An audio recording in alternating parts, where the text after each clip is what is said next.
What is going on, everybody? Bobby Fye and Eric Sheets-Haber going to be talking through this 4-game MLB early slate, which starts in about 3 hours.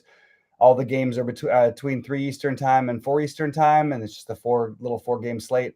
We'll be live later for the main slate, but I'm TBD, but I'm most likely going to be there. And yeah, Sheets, congrats. Nice night last night because you held on. Just held on. The Padres made us close. It was so close at the end. Yeah, and it bumped me up an extra 2,500, which helped my night a little bit. Yeah. So that was nice that the Padres got there. I don't think you had to worry about even if Conforto hit one. So I was kind of hoping Conforto could hit one. Like we could have been about the same. Anyway, but no, it was fun doing that last night. Unfortunately, I did something to my neck, so I was on a bunch of been on these painkillers that are driving me nuts. So I'm a little bit. I don't know what happens. It turns out they're not lying. As you get older, all things start to break down, no matter what you do. Yeah, it is true. So it's a little frustrating. How's your morning going? And then any overall thoughts before I share my screen and we jump into this? No, I mean, like you said, it's going to be just insane. And we talked about this last night when we looked at this slate. I mean, it's going to look like insane chalk in the early slate, but yeah, I know SaberSim will probably stack it against it. So we'll see what happens.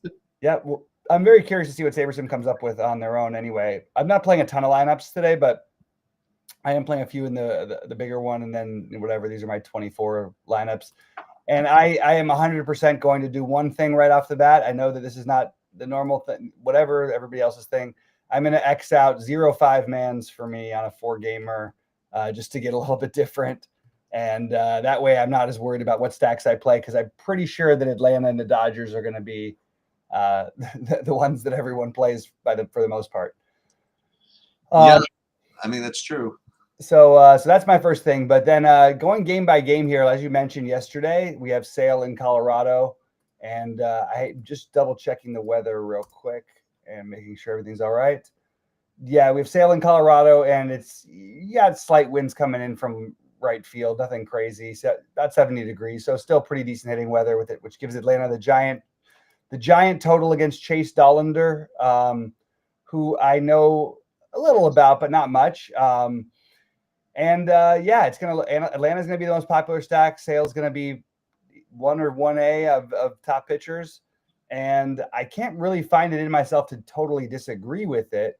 Now, I do think it's interesting to try and play the other side and maybe consider some Colorado stacks. 4 games is you probably don't need one of you to be using hitters against your pitcher. But I do think like if we're at 3, I probably would be considering that. Maybe I'll end up with 1 or 2 anyway. But you're going to get a pretty low-owned Rocky team in Colorado, as we say so often. And the same is true today. And as I mentioned, I would say Atlanta I would keep to stacks of less than 5 and whatnot. But as of right now, it is this is what I've got currently. This is where everyone's going to play. And I think that, I mean, again, I don't know where I'm going to end up with my stuff yet, but I do think that I'm not going to. I probably won't even have 4-man stacks of Atlanta just because that's a lot of ownership to deal with. What are your thoughts on this? I currently have, and again, I didn't tweak anything yet. I currently have only 3 5-man stacks of Atlanta. And I have 5 5-man stacks of Colorado. This is out of, how many I built here? I built like 50 lineups, something like that, just for openers. And I have about half of them at 5-man stacks somehow. But only 3 of them are Atlanta and 5 of them are Colorado. Chris Sale I have I have much more Chris Sale than Michael King. Again, listen, if you play Sale and King, I don't know what I don't know how you. I mean, you could have to play all like 1-mans. You know what I mean? Like I don't know how to do that. So what I'm gonna be doing is I'm gonna kind of just get lucky at the other pitcher spot, I guess, and not I don't think I'm gonna have any Sale King together. Just see what happens. But yeah, I mean, it's a big total, and it's Colorado, whatever. But I'm gonna try to avoid it. I'll try to beat it. I mean, this is it is still baseball. Yeah, absolutely, and I do think that there is an argument for. I mean, Sale's hard to fade, but then you look and I'm like, what has he actually done? Are we just using this as his name is Chris Sale? he's still got strikeout stuff, but he has basically, I don't think he's had a good outing this season. Am I wrong about that? I'm looking at his numbers, and I don't know. it's pretty. Well, certainly nothing. His highest scoring was 17 fantasy points, and that's in 6 starts. That's considering that he's projected for what? What is he projected for today? Actually, wait, I'm on the wrong side. Projected for 20. Maybe that I tick that number down a little bit. It does seem a little bit aggressive for a guy who, again, has hit 17 fantasy points one time this season. Chase Dollander has actually done the same. So if you want to get super contrarian, I do think that playing Dollander or the Rockies is not the worst idea in the world on this tiny little slate. All right, Miami at my Dodgers, the weirdest. I don't know. I've got some friends going to this game. I don't remember the last time the Dodgers played a 12-10 game on a weekday. I don't know if it's ever happened, to be honest with you. I really don't remember it. And so we're putting Gonsolin at 86 pitches. That would be astounding to me. Now, the flip side is, and you talked about this a number of times in the past, if they're going to let him, if he's going to go with a lot of guys, they're just going to go. That's what it is. This is 2 years of surgeries and 2 years in different surgeries. And it's kind of wild to me that this is where we're at with him, that he's going to have some ownership, but it's a 4-game slate. So you kind of have to consider everyone. I'm just seeing what his K prop is. Here's the question, Bobby. Okay. So yeah. seven, Dodgers get 7 runs in 5 innings. Yeah. Gonsolin gets to the 5th inning with, 64 pitches or whatever it is, and pitching great. They'll let him go the 5th inning, get him a win for his mindset, and then get him out of there. Right. Question is that enough? I think it might be. Well, let's just compare a couple things real quick. One, Chase Dollander has a higher strikeout expected rate than he does, and a higher prop strikeouts, which is kind of interesting. He's 6K versus 8,700. Not that you need the money today, but you have the ultimate contrarian. Gonsolin, I don't know what I don't think they're trying to get him. I think it's just going to be how he's looking, and any signs of any sort of anything, and he'll be out of there. It's not so much about winning the game, but it's so there's probably a number of pitches. I would say it's 60 that they want him to throw pretty much regardless of how well he's pitching. And there's probably a number where they don't want him to go over. And I do not believe 86 is that number, considering 86 was a high number when he was pitching regularly. Unless everything's kind of going perfectly, then I could see maybe it happening. I'm sort of struggling with this one. What I'm not struggling with is I do have a hard time not wanting to stack the Dodgers against Cal Quantrill, one of the worst pitchers left in baseball, although he's been much better this year. Much better is very relative to his past. But I do think the Dodgers are the best spot of the day to attack hitting wise. And to tell you the truth, my other thought is that why aren't we playing the Marlins? I think you know what? They're getting some ownership. They're super cheap. So I actually like both sides of this game from a hitting perspective. I don't think I'm going to end up playing Gonsolin personally. If he was going to be like 2% owned, then okay, that's one thing. But like if you're talking about him as the 3rd highest pitcher, or what is he? Or maybe the 4th highest pitcher. Yeah, 4th. Yeah, right around. They're all pretty close. 3rd or 4th, depending on who you're looking at. I just think I'd be better off not doing it, especially because I kind of like the Miami side a little bit. I currently have 2 lineups with Gonsolin. That's it. I mean, okay, so you're not playing much of it. Where do you stand with the stacks? You have any of Miami? No. Okay. No, I literally have three lineups with Miami. Yeah, for what it's worth, it's it's a nice 70 degrees, a little wind blowing out. It's actually not as warm as I thought it was going to be because it's just one of those kind of foggy days here in LA. All right, San Francisco, San Diego, Sheets. What do you think about this one? And I'll let you start it off. We got King and Landon Roop, probably the other 2 arms people are going to use. Yeah, I mean, I'm going to definitely get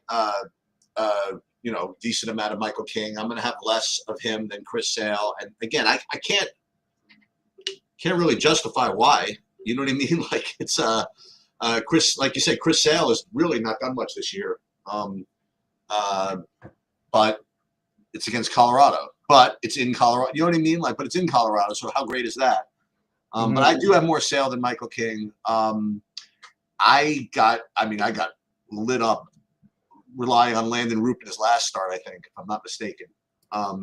Maybe not lit up, but it was definitely an adventure. Yeah, he got lit up last. Yeah, and I don't have much of it. Well, I have 8%, whatever. So that's not going to be the SP2, I don't think. So yeah, and then as far as the stacks go and the hitting, yeah, I mean, I got a little San Francisco. You know, that's the against Michael King. That's a reasonable bit of leverage, I guess. And that's pretty much what I got. Yeah, I have again. I'm not crossing anybody on or off. I think that you can pick out some hand. I just noticed that no one's playing the Padres, which had me a little bit interested. A little bit weird that you could have even this low of ownership on a 4-game slate for either of these teams. So I don't even think I need to get so contrarian to play Michael King. I can just play the Padres bats. I do think King is clearly the better option than Sale. I don't think it's particularly close. And I am currently going to just drop Chris Sale down to a number. I bet you guys even have him lower than what they've got him at. No, about the same. But I'm going to drop him down a little bit. Like I just don't see this as it doesn't jive well with me. It doesn't sit well with me. I don't mind your Giants on the other side, but I do kind of like the San Diego side as well. And again, I'm not going to be focused on stacks as much. So if I end up with like a one-off of it'll or maybe even a little 2-man of Machado and Tatis, that sounds pretty good at low ownership. If I and that's a lot what my lineups are going to look like, because I am not going to play the you must stack here, and I'm either going to do well or do absolutely horribly, and that's totally fine. It's not playing a ton of lineups, as I mentioned, but gonna get a little bit weird with it. I thought Hancock is so much more obvious of a play, and I don't understand why. Well, both these pitchers for one thing. But I feel like these are significantly better options than Gonsolin. I don't think Gonsolin belongs in the same category quite without knowing what we're going to get from him. So I actually like Hancock. I like Hancock better than Anderson personally. At the same time, these are not teams I'm afraid to take shots against. You're going to have a fairly popular Angels with a much less popular you're going to have a fairly popular Seattle and a much less popular Angels. So even though I like Hancock a little bit, I am totally good with the idea if you wanted to go for the Angels today. So I guess to sum up for me before we go to sheets on this one is pieces of the Dodgers, Angels, Padres, Rockies are going to be what makes up most of my lineups. Yeah, I think this is the game you have to kind of get right. You know, Atlanta, Colorado is kind of, an easy game to break down. Miami Dodgers even is sort of an easy game. I mean, all three of these games before this, you can make cases like Michael King's obviously the second best pitcher on the slate projection wise. So either play him or don't. You know what I mean? So it's not like a big deal. But I think this Angel Seattle game is the one that you sort of have to get right. And again, not to brag or whatever, but this is my matchup. This is like the Seattle against Tyler Anderson. I mean, this is where you live. Yeah, I live here, and yet I'm doing the exact opposite today. So today I'm playing a bunch of Tyler Anderson and just holding my nose with it, and then I'm doing what you just said, and I'm playing the Angels. So I'm doing probably the lesser instinctive thing that you probably want to do in this game. You probably want to play the better hitters against a guy that people like to target and play Seattle, like you said. Seattle's probably going to get some ownership, so I'll gamble. I'll try Tyler Anderson and try the Angels and just kind of see what happens. Probably shouldn't play the slate, honestly, but that's probably what I'm going to end up doing here. They're running out all these nice tournaments, though. We got no choice. Yeah, I know, no choice. No choice at all. And then we'll talk about the other one later. And to be honest, we have a little bit of time right now if you wanted to, but we sure. Yeah. You want to do a quick glance at the later slate? Yeah. I have my sheets up. I didn't know what you wanted me to do, so I'm all prepared. Yeah, great. I thought I wasn't planning on it, but I thought may as well just because. All right, let me just make sure I got the right sport here and got everything.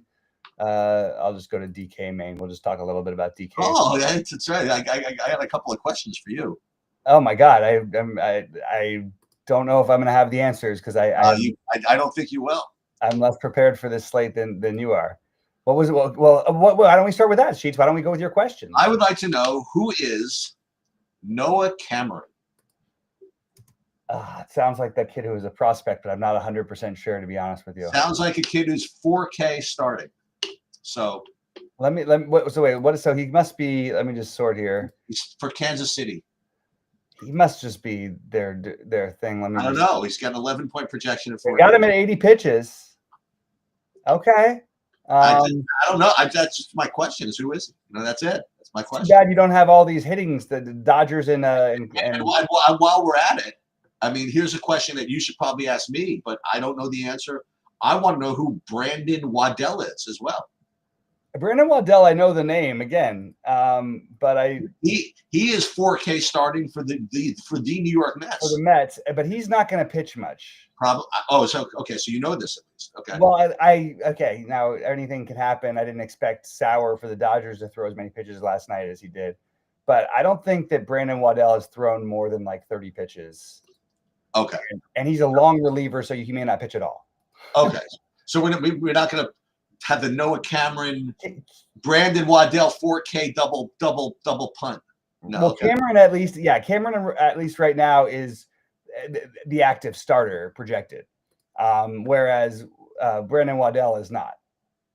He's actually supposed to be the long reliever as of this morning. Of course, things could change by then. I mean, I have a pitching slate here. I'm looking at these, and I'm just kind of gazing at it. Nothing looks like that great. I mean, I have the highest owned pitcher looks like it's Christopher Sanchez. Yeah, I like that though. I like him today. Yeah, I haven't rated highest, but I mean, it doesn't. I mean, it's not like. Yeah, nobody over 5.7 strikeouts projected. That's true. There's not like a lot of really obvious pitching spots. So those guys are probably more, especially not those guys. I think the Cameron is certainly more relevant than the other. Yeah. I don't think you're looking at too many. I mean, sure, Boyd could shut down the Cubs. Sure, Evaldi could. I would say flashback the clocks, but really all he has to do is go back to like opening day or what is the second start of the year we threw a complete game. But I don't think that's the most likely necessarily range of outcomes. I'll tell you what the things that I like on this slate, because I do feel like these pitchers feel fairly similar, like sort of like you said, I guess more than I thought at first glance. I think that the simple answer is we can play. It's not a great matchup, but Corbin Burns is going to be low owned. And I believe has his strikeout right about it's just below Sanchez in him. I like Sanchez. I like Burns. I have a little bit of interest in Tobias Myers and then Cameron. Those might be my favorite pitchers, and then I'll throw Rasmussen into the mix. But those would be my guys, and I think that I might be using this Cameron quite a bit tonight. What do you think? Yeah, why not? I mean, so here I have another thing to mention to you. I usually don't look at like the players. Yeah. My top point per dollar play on the slate is someone who is hitting like 0 for the year. So, that's the price. Yeah. Jock Peterson is 2,400. Yeah, because he literally can't get a hit. He can't get anything. He's gonna hit one out soon. It's just a matter of when. It's been pretty brutal. He's been really, really extraordinarily bad this year, and and by the way, that's the other pitcher I would consider is Severino against the Rangers. Okay. So, and we do have a little weather to worry about today. We have the Chicago and Milwaukee. It's a little bit ugly more than anything else, and it's definitely better for pitching, which is sort of what turned me on to the Tobias Myers, who that and the fact that it's the White Sox, but not a guy I usually play, Tobias Myers, but I do like him today. We also have look, he's not going to do it yet, but he got crushed in his, I think he only faced a few batters. Lucas Giolito is back. No way. Yeah, for the Red Sox. The Red Sox are taking all the guys who were the studs from a few years ago, and he's got an 86 expected pitch count. Just throwing it out there. I'm not saying I'm going to play him. I'm just throwing out there that he's back in our lives again. The Red Sox are just I feel like they're like, okay, give me the White Sox guys from a couple years ago, and that's who I want. Yeah, for me, the top stacks I mean, just looking right now, I got 3 of them. I go right back to Texas, and then part of that is because you could just Jock Peterson is 2,400, which is kind of weird, right? I'm like, oh, cool, I get to play Jock Peterson and go 0 for 5. Right. But the other 2 are Baltimore and the Yankees. So and I guess I think Yankees is like the most popular right now. I think so too. And then other guys that are showing up a little bit are Baltimore. I said Baltimore, but the Cubs and Tampa. Yep. I like so I was with you. I'm with you on both sides of the Yankees, Baltimore. I'm with you on the Cubs. And then Tampa, we just, again, this Cameron, we don't know. So there's no reason not to. Let me just double check the weather there because they've had some good hitting weather there lately. 86 degrees, a little bit of wind blowing in, but 86 degrees is pretty nice. I would say throw the Phillies into the mix. That would be my other team that I would be looking at. And look, I don't know where Giolito's at. And the Boston-Toronto game is somewhat appealing. I will not be playing a chalky Brewer stack in 50-degree weather. Oh, they're gonna be chalky. I barely have them rated at all. Milwaukee. Really? I'm looking at Yelich. So we're looking at the top highest owned player. Well, I don't mean the own guy. I just mean as far as their projections go. Oh yeah, I just think they're gonna have. They just look like they're just. I'll have 0 of that. That's no problem. I just thought they were going to be. Maybe they're not going to be by the end of the day. And then my super contrarian one for large field, at least as a mini stack, would be the A's against Eovaldi. But it's pretty spread out considering that we have some morning games, and it looks like the ownership as of right now, even looking at your guys' projections. Let's just wait. Hold on. Let's see. Even your ownership, there's nobody who's so high owned that I think you have to avoid them. Now we know that someone will probably steam a little bit later, but as of right now, there's nobody really looking that way. And the one other game that I wanted to touch on was the St. Louis Cincinnati game. Okay. Oh wait, that's on here, right? Yeah, that's weird how they've got it listed as a separate game. Steven Matz, and I think it's on this slate. I mean, it's on the slate as of looking at this, but am I missing something? Because they had the game rained out yesterday. So yeah, I have them. I haven't projected. I mean, yeah, okay. So I think both sides of that are pretty interesting. I kind of like the idea of the Reds against Mats. That's probably, along with Baltimore and the Yankees, my actual favorite. But it's another one of those days without a lot of great pitching and a lot of stacks that look pretty appealing. Yep. It's just what it is. But we're gonna come back and do a football show. Golf show. I'm sorry, my brain. These painkillers, man. They're like little things. I didn't think they'd have this big of an effect on me, but I'll get better. Yeah. So Anthony says he's Casey's top 5 prospect. Okay. So I thought I remembered his name for that, but I still don't know where that lands for today. The point is he's 4K and he's a pitcher, and we don't like that many pitchers on this slate, so he's going to be in play for me. Motown asked the question that I wanted to touch on really quick. If a player is projecting well on DK, should I be playing the same player on FanDuel? Well, the thing is, if he's projecting well on DK, he's probably going to project well on FanDuel from a raw point standpoint. It's just about the pricing and whether you can get him in. And one of my favorite things to do is to play a player at an elevated price on the opposite site, just because you get so much lower ownership on them, and really it's still the same play basically. So that's my answer to that one. Sheets, anything else before we get out of here and then get into a golf show? We can fire up the one game slate in golf. The one game slate in golf? I sometimes say there's a 1 game slate. Yeah. What do you mean? It's the 1 game slate in golf, and somebody's gonna be 100% owned in that thing. Oh, because of Scheffler, yeah. Yeah, but Eric Johnson pointed something out that I've pointed out about Chris Sale his whole life. He's making his first start at Coors today. Okay, he's had opportunities before. I've seen this with Sale in a way that I saw with no other pitcher for a while. It was bizarre. It was like the Embiid ducking Jokic kind of matchup. He wouldn't pitch against any of the good teams for years. They were like, you watch. He gives up one gapper, and then all of a sudden his finger starts hurting somehow. No, I'm serious. Yeah, why not? This is he's never done it before. So welcome to Coors. We'll have some Rockies involvement for sure. Sheets, if you can give me like a few minutes, I have a quick phone call to make. Can we do it in like 15 minutes? 12:45? Yeah. You got it. All right. Thanks, buddy. Good luck, everybody, this morning. And any other thoughts and stuff will be in the Discord. Check out the new packs and everything. And let's get it, as Rody says. Good luck. See you later.